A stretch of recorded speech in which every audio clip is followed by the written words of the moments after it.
Ameba a thathaiti ya Mkamenyi kaunti-inĩ ya Taita Taveta maraihũirwo nĩ guoya thutha wa mũcemanio wao mwaka gũtharario nĩ maabitha a borithi.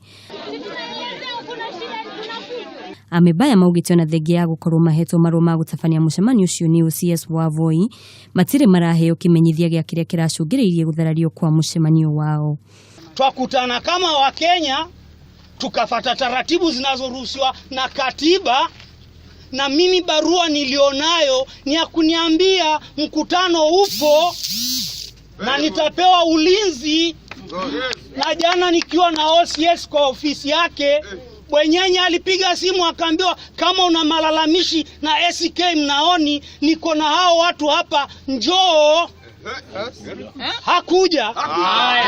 Muikarĩri gĩtĩ wa thathaiti ĩyo augĩte Ameba ao nĩ marakarĩtio nĩ ithagathago iria ikoretwo igĩcũngĩrĩrio nĩ maabitha a borithi, makiuga kwahoteka borithi acio mararuta wĩra rungu rwa mũhũri biacara ũmwe wa Makongo Voi.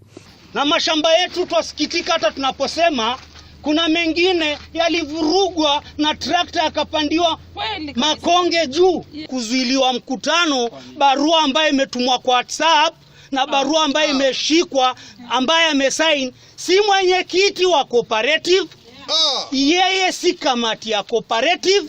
Nasikia kuna hiyo barua ya kwamba mkutano umekataliwa. Kwa sababu kama mwenyekiti nilifuata taratibu. Ameba a thathaiti ĩno rĩu nĩ morĩtie thirikari kũingĩrĩra nĩguo kũrehe kĩhonia kĩa ithagathago icio na nĩguo kũmahotithia gũtwarithia wĩra wao na mbere. Ngĩribotera Kameme TV, njĩtagwo Wanjikũ wa Waweru.